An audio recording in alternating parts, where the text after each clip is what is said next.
Let's talk about the final step, turning gold dust into a solid bar. This is the moment where all your patience, skill, and effort come together. It's not just about melting metal, it's about transforming something raw and scattered into a single, gleaming symbol of value.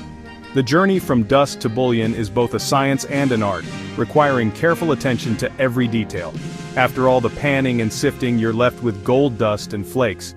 These tiny particles are the result of hours, sometimes days of hard work in rivers and streams, separating gold from ordinary sand and gravel. Valuable, yes, but not practical.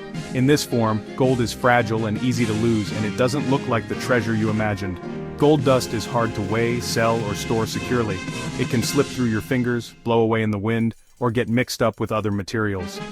The real transformation happens when you melt it down and pour a bullion bar.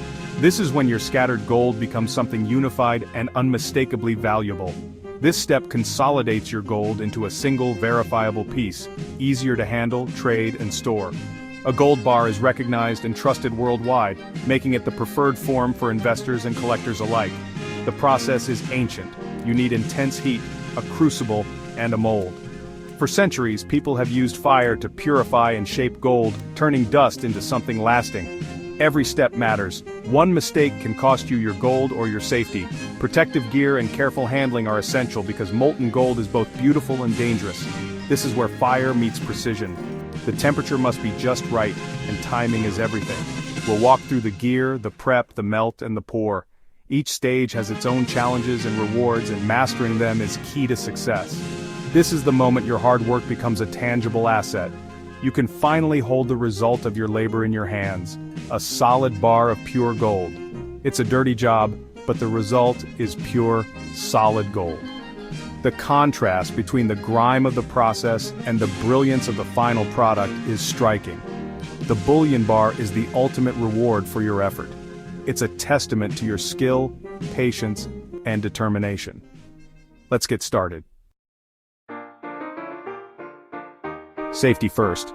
When it comes to gold smelting, there's no room for shortcuts. The process involves extreme heat, molten metal, and potentially hazardous fumes, so every precaution matters. This is not a job for casual clothes. You need to suit up in gear designed to protect you from splashes, burns, and heat. You'll need a full-face shield to guard your eyes and skin, heavy leather gloves to protect your hands, a thick apron, and sturdy, closed-toe boots. Each piece of equipment is essential for your safety. The crucible is your main tool. Choose ceramic or graphite, both built to withstand the intense temperatures needed to melt gold. Make sure it's free of cracks or damage before every use. Use proper tongs, not pliers, for handling the crucible. Tongs give you a secure grip and keep your hands at a safe distance from the heat. For heat, a propane torch works for small melts, but if you're working with larger amounts, a dedicated furnace is best. Both tools must be handled with care and respect. You'll need a mold. Graphite is ideal for a clean release and smooth finish on your gold bar or ingot. Prep cast iron molds with a releasing agent if needed, so the gold doesn't stick and you get a perfect result every time. Always work in a well-ventilated fireproof area. Think steel plate or a thick sand bed to catch any spills. Good airflow helps clear away fumes. Keep a Class D fire extinguisher nearby, specifically rated for metal fires. It's a must-have for any smelting setup. Lay out all your tools and safety gear before you start. Double-check that everything is within reach and in good condition. Preparation is key to a safe, successful pour. Don't skip any step. Your safety and the quality of your gold depend on it. Clean gold is crucial. Wash and dry it thoroughly. Any moisture can cause dangerous steam explosions. Place the dry gold in the crucible and add a pinch of borax flux. Flux lowers the melting point and helps remove impurities. Heat the crucible gradually to avoid cracks. Gold melts at nearly 2,000 degrees Fahrenheit. Watch for a smooth liquid pool. Preheat your mold so the gold flows evenly and doesn't crack. A warm mold ensures a sharp, well-formed bar. This prep is the secret to a clean pour. Ready for the main event. This is it, the pour. The moment where all your preparation, patience, and skill come together. The gold is molten, glowing with intense heat, and ready to be transformed into a solid bar. Grip the crucible firmly with tongs, making sure your hands are steady and your grip is secure. Move smoothly and confidently to the mold, keeping safety as your top priority. As you pour, use a graphite rod to hold back any slag or impurities that float on the surface. This ensures only pure gold flows into the mold, leaving unwanted material behind.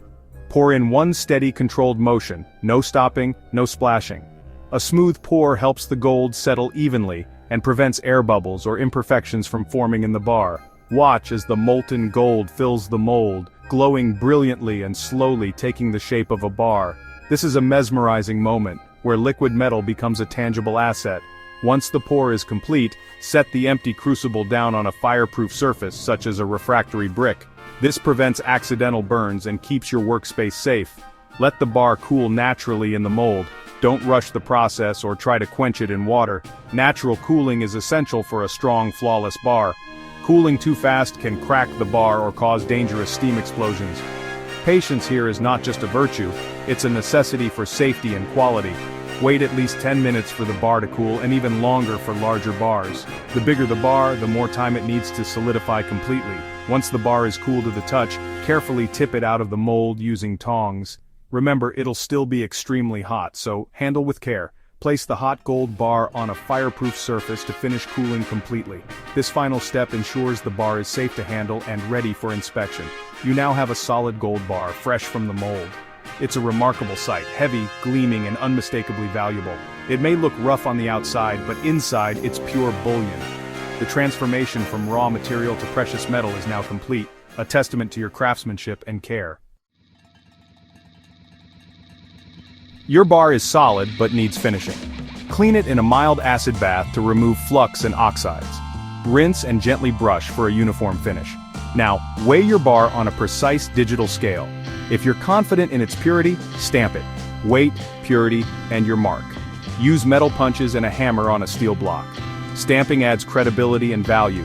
Now your bar is professional and ready for sale or storage. It's more than a lump of metal. It's a finished product. You've created something valuable and lasting. That's the power of refining your own gold. Job well done. Why go through all this? Because a gold bar is simply better. Dealers trust stamped bars. Weight and purity are clear, so you get a better price. Gold dust is uncertain, harder to sell, and often discounted. Bars are easier to store, stack, and inventory.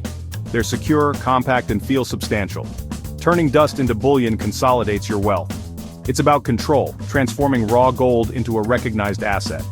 The skills you learn are valuable too. Making your own bar is a statement of self-reliance. It shows you can see a tough job through. That bar is more than gold. It's proof of your skill and independence. And that's priceless. Thanks for watching.